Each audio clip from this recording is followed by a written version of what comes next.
സർവശക്തനും മഹാകാരുണ്യവാനും സർവവ്യാപിയും മഹാപരിശുദ്ധനുമായ അത്യുന്നതമായ ദൈവത്തിൻ്റെ മഹത്വമുള്ള നാമം ഇന്ന് എന്നേക്കും വാഴ്ത്തപ്പെടുകയും പുകഴ്ത്തപ്പെടുകയും ചെയ്യുമാറാകട്ടെ.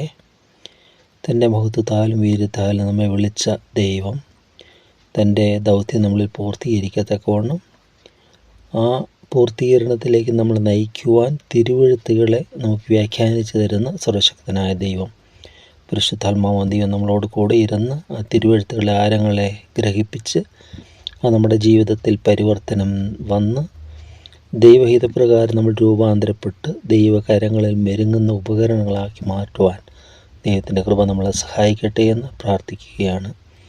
ഇത്രത്തോളം കൊണ്ടുവന്ന അവിടുത്തെ എല്ലാ സ്നേഹത്തെയും കരുതലിനെയും ഓർക്കുന്നു. ദൈവത്തോട് നന്ദി പറയുന്നു. നമ്മൾ ഇസ്രായേൽ ജനത്തിൻ്റെ പാപവും വീഴ്ചയും ഏറ്റുപറച്ചിലും അനുതാപവുമാണ് 106-ാമത്തെ സങ്കീർത്തനത്തിലെ പ്രതിപാദ്യ വിഷയം നമ്മൾ കണ്ടു. ദൈവം എന്തെല്ലാം അത്ഭുതങ്ങൾ ചെയ്താണ് അവരെ മരുഭൂമിയിൽ കൂടെ നടത്തിക്കൊണ്ട് വന്നത്. മിസ്രൈമിൽ തന്നെ വിടർത്തിയത് തന്നെ 10 ബാധകൾ. ഓരോ ബാധയും അവരുടെ വിശ്വാസത്തെ, മിസ്രൈമ്യ വിശ്വാസത്തെ, അവരുടെ ആചാരങ്ങൾക്ക് മേലുള്ള കടുത്ത ശിക്ഷയായിരുന്നു കാണാം, അതിൻ്റെ പ്രതിവിധിയായിരുന്നു കാണാം. ദൈവമാണ് സർവശക്തനെ തെളിയത്തക്കവണ്ണം ഓരോ ബാധയും അവർക്ക് മനസ്സിലാകുന്നുണ്ട്. ഒടുവിൽ അവർക്ക് രക്ഷയില്ലാതെ അവർ ഇസ്രായേലിനെ വിട്ടയക്കുകയാണ്. അവർ വരുമ്പോൾ ഓരോരുത്തരോടും കടം വാങ്ങുക എന്ന് പറഞ്ഞ് കൊള്ളയിടുക എന്ന് പറഞ്ഞിരിക്കുന്നത് അവർ കടം ചോദിച്ചു എന്നാണ് ചോദിക്കുന്നത്. ആഭരണങ്ങളും വെള്ളി ആഭരണങ്ങളെല്ലാം ചോദിച്ചു. അവർ ചോദിച്ചതെല്ലാം കൊടുത്തു. കാരണം ഈ ജനം എങ്ങനെയെങ്കിലും ഒന്ന് പോയാൽ മതിയെന്ന് അവരൊടുക്കം ചിന്തിക്കേണ്ടി വന്നു. ഇവർ മഹാശക്തി പ്രാപിച്ച് നമ്മെ വിട്ട് പോകും, അതുകൊണ്ട് തടയാമെന്ന് വിചാരിച്ച ഫറോന് തോന്നി വേണ്ട, ഇവരെ വിട്ടയക്കുന്നതാണ് യുക്തം, അല്ലെങ്കിൽ അവർക്ക് സർവനാശം വരുമെന്ന് അവർ വിചാരിച്ചു. ദൈവത്തിൻ്റെ കൈ ഇടപെട്ടു, അവരെ വിടുവിക്കുന്നു. തുടർന്ന് അവർ അത്ഭുതകരമായ ദൈവം വഴി നടത്തിക്കൊണ്ടുവരികയാണ്. മരുഭൂമിയിൽ ആ ചെങ്കടൽ കടന്നതെല്ലാം അത്ഭുതമാണ്. അവിടെയും ഇസ്രായേലിൻ്റെ രക്ഷ മാത്രമല്ല, ഫറവോൻ്റെ നാശവും കൂടെ അവിടെ നമ്മൾ കാണുന്നുണ്ട്. രണ്ടും ഒരു സംഗതി നടക്കുക. ഒരു വഴി, അതായത് ചെങ്കടലെ വഴി ഇസ്രായേൽ ജനത്തിന്, ദൈവജനത്തിന് രക്ഷയായി തീർന്നു. എന്നാൽ അതേ വഴി ശത്രുവിൻ്റെ നാശത്തിന് കാരണമായി തീർന്നു. ഒരു സംഭവം തന്നെയാണ്, ഒരേ കടൽ തന്നെയാണ്. കടൽ പിൻവാങ്ങി അത് ഒരുപോലെ ആയപ്പോൾ ഫറവോനും അവരുടെ രതിപ്രഭുക്കന്മാരും എല്ലാം സമുദ്രത്തിൽ മുങ്ങിപ്പോയി. അവരെ ദൈവം മുക്കിക്കളഞ്ഞു എന്നാണ് പറയുന്നത്. കാരണം അവരുടെ ദുഷ്ടതയാണ്. അവർക്ക് മനം തിരിയാൻ ആഗ്രഹമില്ല. അവർ ദുഷ്ടതയ്ക്ക് തങ്ങളെ തന്നെ വിറ്റവരാണ്. അതുകൊണ്ടാണ് ഇപ്പം നമ്മൾ ചിന്തിക്കുക, ഒരു ആരോഹകർ, അതായത് ഹില്ലി ഏരിയാസ്, ഹിമാലയ അങ്ങനെയുള്ളവരൊക്കെ കയറുമ്പോൾ അവരൊരു ഗ്രൂപ്പായിട്ടൊക്കെ പോകാറുണ്ട്. ആ ഗ്രൂപ്പിൽ എന്തെങ്കിലും ശാരീരിക ക്ലേശമുള്ളവരെ അവർ ഉൾപ്പെടുത്തുമോ? ഇപ്പോൾ ലങ്സിന് എന്തെങ്കിലും ബുദ്ധിമുട്ടുള്ളവർ, അല്ലെങ്കിൽ ഹാർട്ട് പേഷ്യൻസ്, വീസിങ് ഉള്ളവർ, ശ്വാസത്തിൻ്റെ തടസ്സമുള്ളവർ, തണുപ്പ് പിടിക്കാത്തവർ, അങ്ങനെയുള്ളവർ ഉൾപ്പെടുത്തുകയില്ല. അത് സ്വാഭാവികമായിട്ടൊരിതാണ്. കാരണം അവർ യാത്രയ്ക്ക് തടസ്സമാകും. എന്ന് പറഞ്ഞ പോലെ ഈ മരുഭൂമി യാത്രയിൽ പട്ടുപോയത് അനേക ശിക്ഷകൾ വരുന്നുണ്ട്. ശിക്ഷകൾ വരുമ്പോൾ ദൈവം ചെയ്യുന്നതാണ്. ഇത് മറ്റുള്ളവർക്ക് ഒരു തടസ്സമാണ്. അവരെത്ര പറഞ്ഞാലും അവർ മാറാൻ സന്നദ്ധരല്ല അവർ. അപ്പോൾ അത് മറ്റുള്ളവർക്കും കൂടെ നാശകരമായി തീരുമെന്ന് പറഞ്ഞുകൊണ്ടാണ് ആ ദുഷ്ടരെ ആയവരെ മരുഭൂമിയിൽ അവരെല്ലാം പട്ടുപോയത്. മരുഭൂമിയിൽ അവരെല്ലാം പാളയത്തിൽ നിന്ന് അവരെ നീക്കിക്കളഞ്ഞതുകൊണ്ടാണ്. അങ്ങനെ ദൈവം എങ്ങനെയാണ് ഇവരെ കൊണ്ടുവന്നത്? ഈ യെശയ്യാ പുസ്തകം 11-ാമത്തെ അധ്യായത്തിലേക്ക് വരുമ്പോൾ അത് എത്രയോ കാലങ്ങൾക്ക് ശേഷമാണ് യെശയ്യാവ് അത് ഇങ്ങനെ വളരെ മനോഹരമായിട്ട് രേഖപ്പെടുത്തിയിട്ടുണ്ട്. യെശയ്യാ 11:15 യഹോവ മിസ്രയീം കടലിൻ്റെ നാവിന് ഉന്മൂലനാശം വരുത്തും. കടലിൻ്റെ നാവ് എന്നവർ പറഞ്ഞു. അവൻ ഉഷ്ണക്കാറ്റോടുകൂടെ നദിയുടെ മീതെ കൈ ഓങ്ങി. കാറ്റടിച്ചു എന്ന് പറയുന്നത് ഉഷ്ണക്കാറ്റെന്ന് ഇവിടെ എടുത്ത് പറയുക. കൈ ഓങ്ങി അതിനെ അടിച്ച് 7 കൈവഴികളാക്കി ചെരുപ്പ് നനയാതെ കടക്കുമാറാക്കും. 7 കൈവഴികളായിട്ടത് മാറിപ്പോയിന്ന് പെട്ടെന്ന്. സഡൻ ഇതാ സംഭവിക്കുന്നത്. അവിടെ ഉഷ്ണക്കാറ്റ് വന്ന് എന്നിട്ട് അവരെ ചെരുപ്പ് നനയാതെ കടക്കുമാറാക്കും. ചിന്തിക്കുക, ഒരു അരുവിയിൽ കൂടെ കടന്നു പോകണമെങ്കിൽ ചെരുപ്പ് നനഞ്ഞേ പറ്റൂ, അല്ലേ? ഒരു ഈർപ്പമുള്ള സ്ഥലത്ത് കൂടെ പോകണമെങ്കിൽ ചെരുപ്പിൽ ചെളിയൊക്കെ ആയേ പറ്റൂ. പക്ഷെ ഇവിടെ പറയാണ് ചെരുപ്പ് നനയാതെ ഇവരെ അക്കരെ കടത്തുക. അവർ പിന്നെ മരുഭൂമിയിൽ ആ ചെരുപ്പിട്ടോടെ നടക്കുന്നത്. അവർക്ക് ഓർക്കാൻ വരുന്നു, ദൈവമേ ഈ ചെരുപ്പ് ചെങ്കടൽ കടന്ന ചെരുപ്പാണ്. ആ ചെരുപ്പ് തേഞ്ഞില്ലെന്നാണ് പറയുന്നത്. അവരുടെ വസ്ത്രം ജീർണിച്ചില്ല. അവരുടെ വസ്ത്രം, ഇട്ട വസ്ത്രം അത് അവരുടെ ശരീരത്തോടൊപ്പം അത് വളർന്നുകൊണ്ടിരുന്ന പറയുന്നത്. അങ്ങനെ സാധിക്കും, ദൈവത്തിന് സകലം സാധിക്കും. കാരണം അവർ ഭക്ഷിച്ച ഭക്ഷണം ഹെവൻലി ഫുഡാണ്, സ്വർഗീയ മന്നയാണ് അവർക്ക് ഭക്ഷിച്ചത്. ആ സ്വർഗീയ ഭോജനം അവരുടെ ജീവിതത്തിൽ ശരീരപ്രകാരം രൂപാന്തരം, അവരുടെ വസ്ത്രത്തിൽ പോലെ രൂപാന്തരം സംഭവിക്കുക അല്ലേ. അപ്പോൾ നമ്മൾ കാണുന്നുണ്ട്, താബോർ മലയിൽ മോശയും എലിയാവും ഇറങ്ങി വരികയാണ്, കർത്താവായ യേശുക്രിസ്തുവോട് മരുരൂപപ്പെടുകയാണ്. അപ്പോൾ ഭൂമിയിൽ ഒരു അലക്കുകാരനും വെളുപ്പിക്കുവാൻ കഴിയാതെ ഒരു വസ്ത്രത്തിൻ്റെ തിളക്കം അത് അതിവെണ്മയുള്ളതായിട്ട് മാറി. ഒരു അലക്കുകാരന് വെളുപ്പിക്കാൻ കഴിയാതെ വെണ്മയുള്ളതായിട്ട് മാറി എന്ന് പറയുന്നത്. അപ്പോൾ അതെങ്ങനെ സംഭവിച്ചു? അതാണ് ദൈവത്തിന് എന്താണ് സാധിക്കാത്തത്. അപ്പം ഇവർ പക്ഷേ എന്നിട്ട് അവിടെ പറയുകയാണ്, കടക്കുമാറാക്കും മിസ്രൈമിൽ നിന്ന് പുറപ്പെട്ട നാളിൽ അവരെ ചെരുപ്പ് നനയാതെ കടക്കുമാറാക്കും നിശ്ചയപ്രകാരം പറയുകയാണ്. അങ്ങനെ കടത്തിക്കൊണ്ടുവന്ന ജനം ഇക്കരെ വന്ന് അവർ മിരിയാമിൻ്റെ നേതൃത്വത്തിൽ തപ്പെടുത്ത് പാട്ട് പാടുകയൊക്കെ ചെയ്യുന്നുണ്ട്, നൃത്തം ചെയ്യുന്നു, ദൈവത്തെ സ്തുതിക്കുകയൊക്കെ ചെയ്യുന്നു. അപ്രകാരം അത്ഭുതകരമായ ഒരു വഴി നടത്തിയ ദൈവം. ഈ ഫെമിനിസ്റ്റുകളൊക്കെ പറയും ഈ ബൈബിളിൽ സ്ത്രീകളെ ഇങ്ങനെ തരം താഴ്ത്തി കാണിക്കുന്നതായിട്ടൊക്കെ പറയും. പക്ഷേ ബൈബിളിൽ നോക്കിയാൽ അങ്ങനെ ഒരു സംഭവമേ ഇല്ല. കാരണം കർത്താവായ യേശുക്രിസ്തുവിന് ജന്മം നൽകാൻ തക്കവണ്ണം തിരഞ്ഞെടുത്തൊരു സ്ത്രീയാണ് അല്ലേ. സ്ത്രീയിൽ കൂടെയാണ് ആ രക്ഷകന് പൂജാതനാകുവാൻ ഇടയായി തീർന്നത്.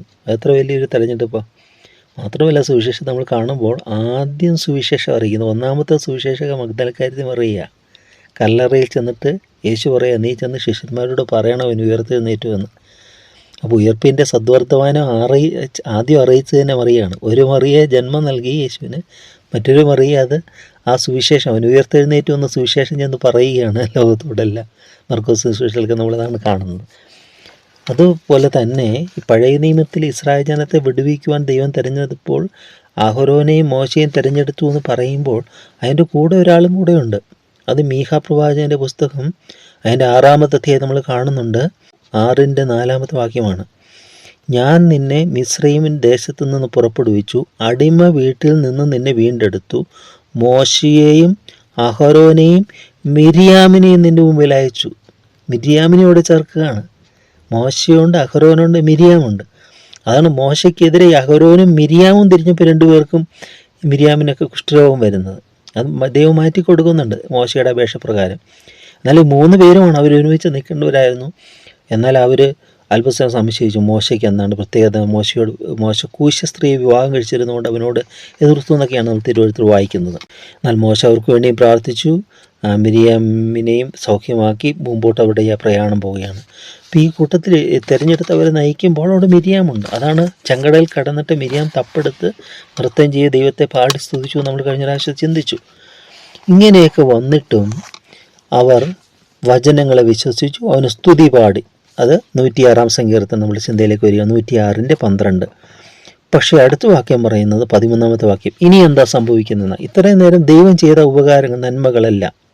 ഇനി അടുത്തത് എന്ത് ചെയ്തു? അവരുടെ ജീവിതത്തിൽ എന്ത് സംഭവിച്ചു? 13-ാമത്തെ വാക്യം, എങ്കിലും അവർ വേഗത്തിൽ അവൻ്റെ പ്രവർത്തികളെ മറന്നു, അവൻ്റെ ആലോചനയ്ക്ക് കാത്തിരുന്നതുമില്ല. മരുഭൂമിയിൽ വെച്ച് അവർ ഏറ്റവും മോഹിച്ചു, നിർജ്ജന പ്രദേശത്ത് അവർ ദൈവത്തെ പരീക്ഷിച്ചു. അവർ അപേക്ഷിച്ചത് അവൻ അവർക്ക് കൊടുത്തു, എങ്കിലും അവരുടെ പ്രാണന് ക്ഷയമയച്ചു. ഇവിടെ നമ്മൾ കാണുകയാണ്, അവർ വേഗത്തിൽ അവൻ്റെ പ്രവർത്തികളെ മറന്നു കളഞ്ഞു എന്ന് പറയുന്നത്. അവൻ്റെ ആലോചനയ്ക്ക് കാത്തിരുന്നതുമില്ല. മറന്നു കളയുന്നത് വലിയ അപരാധമാണ്. അതാണ് ദാവീദ് സങ്കീർത്തനത്തിൽ കൂടെ പറയുന്നൊരിതുണ്ട്, എൻ മനമേ യഹോവയെ വാഴ്ത്തുക, എൻ്റെ സർവാന്തരംഗം ഒരു വിശുദ്ധ നാമത്തെ വാഴ്ത്തുക, എൻ മനമേ യഹോവയെ വാഴ്ത്തുക, അവൻ്റെ ഉപകാരങ്ങൾ ഒന്നും മറക്കരുതെന്ന് പറയും. ദൈവം ചെയ്ത ചെറുതും വലുതും ഉപകാരങ്ങളെല്ലാം നമ്മൾ മെമ്മറൈസ് ചെയ്യണം, നമ്മുടെ ഹൃദയത്തിൽ ഓർക്കണം, എന്നിട്ട് ദൈവത്തെ നമുക്ക് സ്തുതിക്കണം. അവൻ്റെ ഉപകാരങ്ങളൊന്നും മറക്കരുത്. അവൻ നിൻ്റെ അകൃത്യമൊക്കെ മോചിക്കുന്നു, നിൻ്റെ സകല രോഗങ്ങളെയും സൗഖ്യമാക്കുന്നു.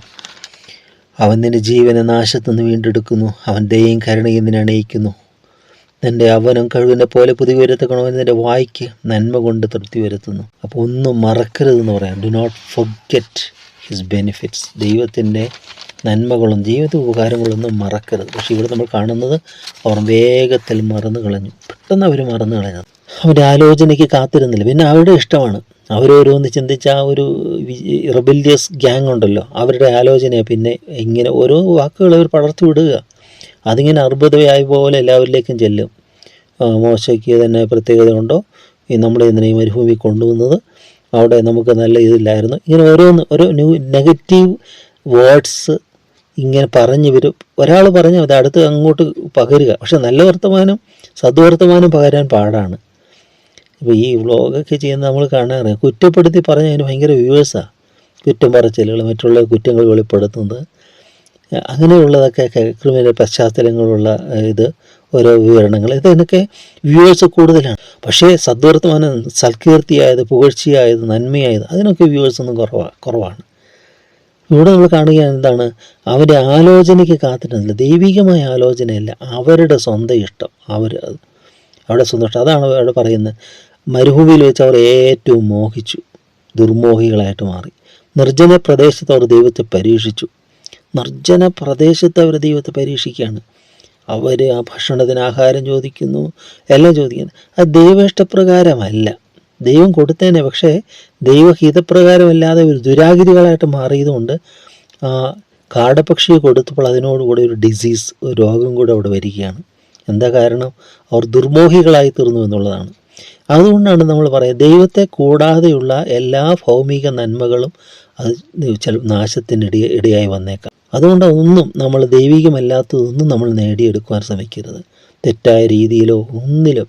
ഇപ്പോൾ കൈക്കൂലി വാങ്ങിയൊക്കെ ഒത്തിരി പേരൊക്കെ പലതും ഉണ്ടാക്കും, സാധുക്കൾ പിഴിഞ്ഞില്ല. പക്ഷേ അത് ശാശ്വതമല്ല. അവർക്കൊന്നും സമാധാനം കിട്ടുകയില്ല.